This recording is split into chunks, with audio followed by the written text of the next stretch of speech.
Doctora María Claudia, yo quiero empezar por decirle lo siguiente. La escuché con mucha atención. Y usted decía en sus palabras que Colombia es un país resiliente. Y lo es. Nuestra historia ha estado llena de momentos de adversidad, pero siempre sobresale algo en la casta de nuestro país, y es la capacidad de sobreponerse y de transformar la adversidad en una gran oportunidad. Hace pocos días, reflexionando sobre el Bicentenario, estaba leyendo pasajes de lo que fue la campaña libertadora. Después de lo que fueron los momentos célebres del Congreso de Angostura, después de las reuniones en Pore y en Tame, el Libertador, acompañado de un conjunto de héroes, con el coronel Rondón, y donde estaban también esos importantes llaneros, esos centauros implacables e indomables, tomaron la decisión de atravesar el páramo de Pisba para darnos la libertad. Fueron muchas las discusiones al interior del grupo de generales y comandantes sobre la pertinencia de semejante operación, de semejante travesía.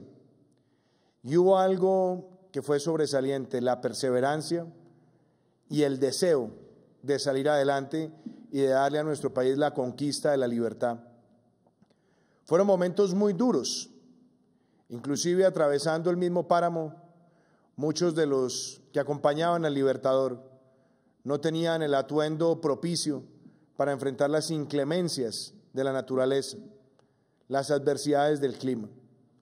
Pero el Libertador, perseverante y al mismo tiempo convincente y motivado por el sueño sublime de la libertad, le dijo a cada uno de los integrantes del Ejército Libertador que era un momento único para poderle dar a este territorio un nuevo momento en su historia. Y fue así, con esa resiliencia y con esa capacidad, con la que se atravesó el páramo, donde se tomaron además refuerzos y nuevos aires en Socha, para después llegar a Boyacá y construir el anhelado sueño de la libertad. Momentos como ese están presentes en la historia de nuestro país, en los albores de nuestra era republicana, pero también a lo largo de lo que fue el siglo XX, donde una generación que nació en 1900 tuvo que vivir en sus primeros 50 años de vida no solamente una pandemia, sino también vivir los efectos de 2 guerras mundiales y además una gran depresión. Pero fue justamente en esos años, no solamente en Colombia, sino en el mundo, cómo se aceleró la historia. Muchos recordarán, sí, los momentos difíciles y adversos, pero otros recordarán también el ingenio, la creatividad, el renacer de las comunicaciones, el acercar a las comunidades y algo también muy importante, ver que nuevas tecnologías irrumpían en el escenario de la globalidad para construir un camino de grandes transformaciones desde el ámbito social y laboral. Cuando hacemos ese recuento de la historia y nos damos cuenta que en esas épocas reverdeció en nuestro país una nueva industrialización y abrimos las fronteras del comercio internacional y adicionalmente el país se conectó, debemos aprender de esos ancestros una vez más para valorar lo que es nuestro país. Estamos enfrentando una pandemia, estamos enfrentando una situación extraordinaria y quizás nadie se equivoca cuando señala que este es el momento más difícil que ha vivido la humanidad desde la Segunda Guerra Mundial. ¿Qué lo hace tan difícil? En primer lugar, que la pandemia ya tiene más de 10 millones de contagiados y más de 500,000 muertos. Pero lo hace aún más complejo y más difícil, que para enfrentarla el mundo ha tenido que afrontar medidas cuyos impactos se sienten en el comercio internacional, en los flujos de inversión, en el precio de las materias primas y en el deterioro de los términos de intercambio, y una afectación que es generalizada, que no distingue entre países desarrollados o en desarrollo, entre países ricos y países de ingreso medio o países pobres. Esta es una crisis que nos golpea a todos, que trae estragos en el turismo, que trae estragos en la infraestructura, que trae estragos en nuestra forma cotidiana de pensar, que nos lleva a reinventarnos, que nos obliga a darnos cuenta que como no hay vacuna, que como no hay tratamiento, que como no hay antídoto, tenemos todos que transitar es con cultura ciudadana y, óigase bien, con inteligencia colectiva. ¿Por qué? Porque si bien es cierto que debemos tomar medidas todos los días para proteger la vida y la salud, el coronavirus cabalga sobre el egoísmo, cabalga sobre la irresponsabilidad, cabalga sobre la viveza para debilitarnos colectivamente.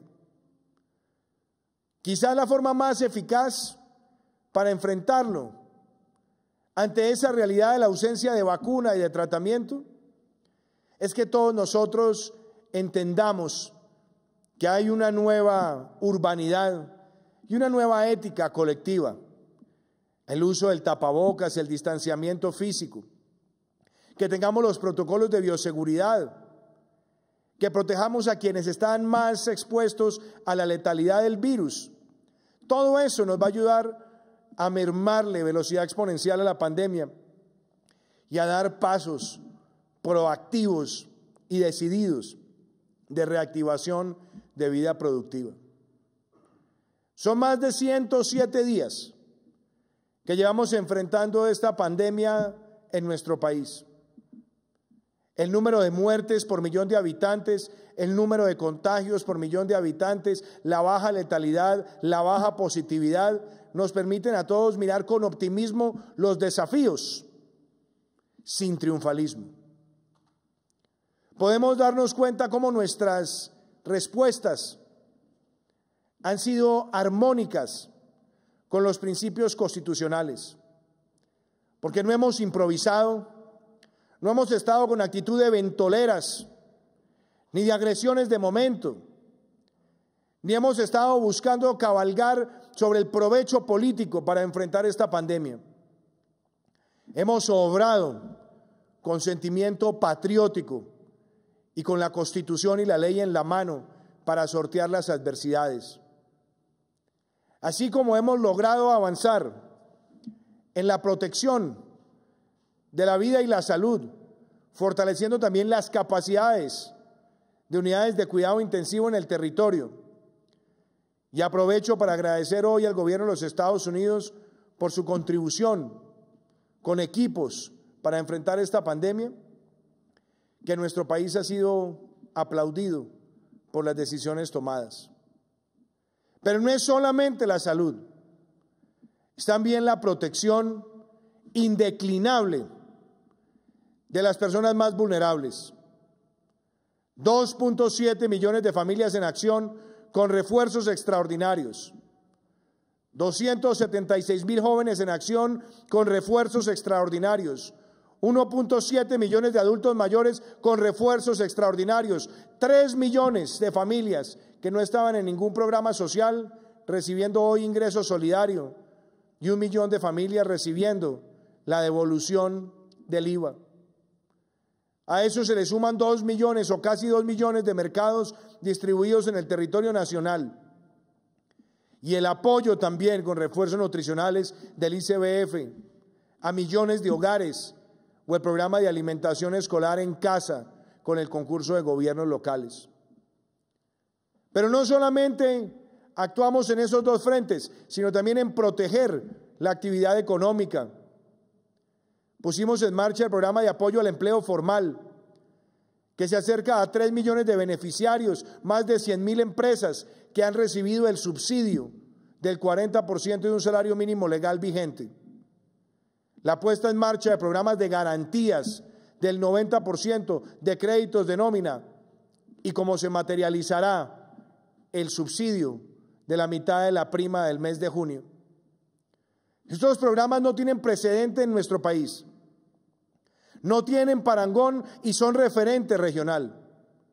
La combinación de múltiples herramientas, entre las que son directamente presupuestales y las que tienen que ver con el apalancamiento, superan el 11% del PIB, cuando se adiciona también el respaldo de liquidez de nuestro Banco Central. Esa reacción institucional, ordenada, basada en la ciencia, nos hace sentir orgullosos y también nos obliga a plantear sin titubeos que se equivocan las voces de la demagogia y el populismo que hemos visto en muchos países, donde quieren mostrar antagónicos la defensa de la seguridad, la defensa de la salud y de la vida con la defensa del desarrollo económico y social. Esas voces populistas, demagógicas, que han hecho daño en el mundo, lo que tratan es de aprovechar políticamente la coyuntura y satanizar a los empleadores y a los formadores de capital. Por eso nosotros no hemos caído en ese falso dilema. Sin salud, sin protección de la vida, no tenemos desarrollo, y sin desarrollo no tenemos salud para proteger la vida. Cuando hemos hablado de defender el empleo, es porque la defensa del empleo, de la micro, pequeña y mediana empresa, del derecho a la libre asociación empresarial, también son concomitantes con la protección del derecho a la vida. Sin el derecho al trabajo y sin el derecho a la libertad de asociación empresarial, se afecta el derecho a la vida. Nosotros, como gobierno, hemos mantenido siempre un espíritu en favor de la micro, pequeña, mediana y gran empresa, porque entendemos, en virtud del artículo 333 de la Constitución, su papel en el desarrollo. Por eso hemos tomado medidas que nos permitieron cerrar el año 2019 con un crecimiento por encima del 3%, por encima del promedio mundial, regional y de los países de la OCDE. Empezamos el año 2020 con excelentes cifras de crecimiento en enero y febrero. Nos encontramos con adversidades en marzo, pero cerramos el primer trimestre sorteando las adversidades con uno de los mayores crecimientos en la región. Sabemos que la situación que vivimos hoy es compleja para el mundo, para América Latina y para Colombia, pero nuestros principios siguen férreos. Nuestros principios de defender lo que es la responsabilidad macroeconómica, las reglas claras para la promoción de la inversión nacional e internacional y, por supuesto, la motivación para que el espíritu emprendedor crezca en nuestro país, no están en tela de juicio. Por eso valoramos el reconocimiento de todos esos esfuerzos y de la hoja de ruta que presentamos la semana pasada para que nuestro país siga ganando confianza. Lo que ocurra en esta época sabemos que será complejo para el mundo entero. Habrá más déficit fiscal, habrá aumentos del endeudamiento. Quizás estaremos ante un nuevo normal por un tiempo, pero seguimos comprometidos con nuestra senda. Se equivocan aquellos que pretenden construir proyectos políticos promoviendo la lucha de clases, tratando de generar odios entre empleadores y empleados, entre empresarios y asalariados. Esa es la vieja pócima fracasada que ha llevado a la ruina a tantos países. Lo que Colombia y el mundo necesita es relaciones fraternas entre empleadores y trabajadores, entre quienes invierten y quienes transforman. Y por esa razón es que nosotros reafirmamos una y otra vez que aquí no podemos dejarnos llevar por esos debates hirsutos que poco contribuyen al futuro de nuestros pueblos. Hoy nuestra invitación, y a lo largo de esta pandemia, ha sido y será siempre que obremos con un criterio de equipo, que obremos con un criterio de patria, donde aquí no haya protagonismos individuales, ni pugnacidades con intereses.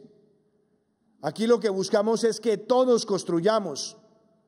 Y por eso me lleno de orgullo cuando veo alcaldes y gobernadores que han logrado tener tasas de mortalidad, de letalidad y de contagio bajas.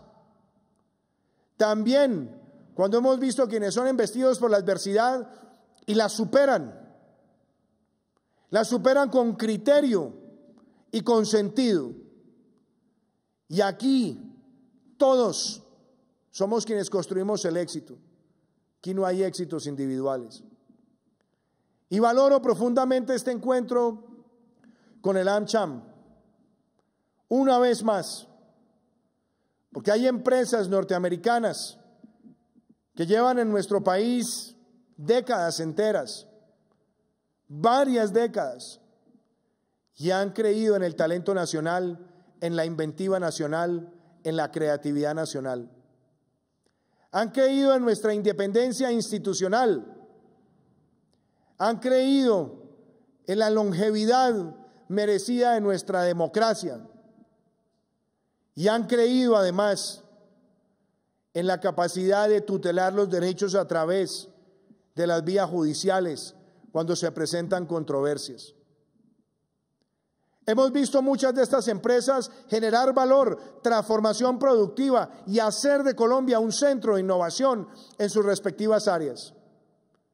Y queremos que así sea y mucho más cuando se habla de un desacoplamiento o de una dependencia consolidada en muchos aspectos del comercio entre Estados Unidos y Asia, donde se abre una nueva oportunidad para América Latina y Colombia está ahí y estará ahí para ser atractiva.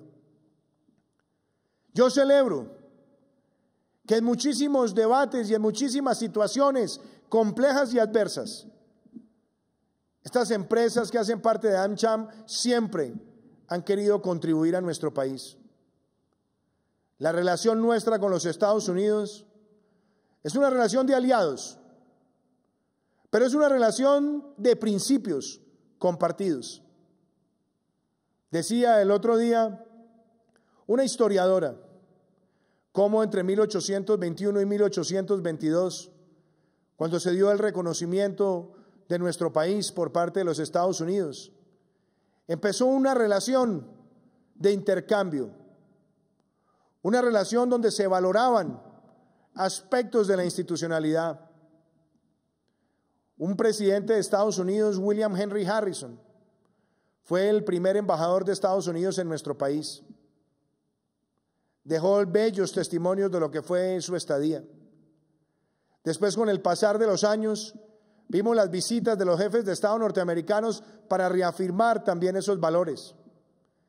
La visita de Franklin Delano Roosevelt a nuestro país, la visita del presidente Kennedy, la visita del presidente Reagan, del presidente Bush, la visita del presidente Clinton, los compromisos del presidente Bush 43, cuando también visitó Colombia, los propios del presidente Barack Obama y la relación que tenemos hoy con la administración del presidente Trump nos evidencian que es una relación que es bipartidista, bicameral y soportada en intereses comunes y en principios comunes como la defensa de la democracia, la libre empresa, la inventiva, la lucha contra el crimen organizado y, por supuesto, hacer de América Latina una región pujante. Hoy Colombia está en la OCDE. En estos casi 2 años sacamos la legislación necesaria para cumplir ese anhelo. Hoy Colombia entra también en un ciclo de liderazgo importante al interior de la región, porque vamos a ejercer a partir de la próxima semana la presidencia pro tempore de la CAN y en pocos meses la presidencia pro tempore de la Alianza del Pacífico y en pocos meses la presidencia de la Asamblea del Banco Interamericano de Desarrollo y en menos de un año la presidencia pro tempore de Prosur. Espacios donde nosotros llevaremos agendas concretas para seguir promoviendo la inversión y para que la inversión se traduzca en un camino de oportunidades. Decía Richard Haass, un analista geopolítico, hace pocas semanas, que esta pandemia nos traería la aceleración de la historia. Y vaya que sí, porque estamos viendo cómo la educación virtual, la inclusión financiera, la telemedicina, la conectividad llega con mayor ímpetu. También nos damos cuenta que de esta pandemia no volveremos a la normalidad, sino que seremos mejores. Que no volveremos a las tranquilidades de otras épocas donde muchas cosas las asumíamos como permanentes y propias, sino que tendremos un mayor sentido de valoración, como es la propia naturaleza, la biodiversidad y nuestra responsabilidad frente al cambio climático. Todo esto también se une al espíritu de este gobierno, de promover las empresas de beneficio e interés colectivo, como un sello distintivo de que más allá de las utilidades que están en los libros contables, está también la utilidad del servicio a la sociedad. Por eso agradezco profundamente este encuentro con AmCham y el papel que juegan las empresas. Acá seguiremos defendiendo la iniciativa privada, dando seguridad jurídica, pero dando también luces de esperanza, porque Colombia no se amaina ni se derrota por este coronavirus. Lo enfrentamos y lo enfrentaremos. Tendremos dificultades y momentos complejos. Tendremos situaciones que nos arranquen lágrimas, pero serán muchos más los que nos arranquen sonrisas de entusiasmo y de esperanza. Hoy más que nunca sabemos que no hay vacuna ni tratamiento y que el virus estará presente quizás un año más, pero Colombia arranca seguro. Y tomamos las medidas de carácter público, de gobierno nacional y de gobiernos locales, pero también la más importante, que es el compromiso individual de cada ciudadano.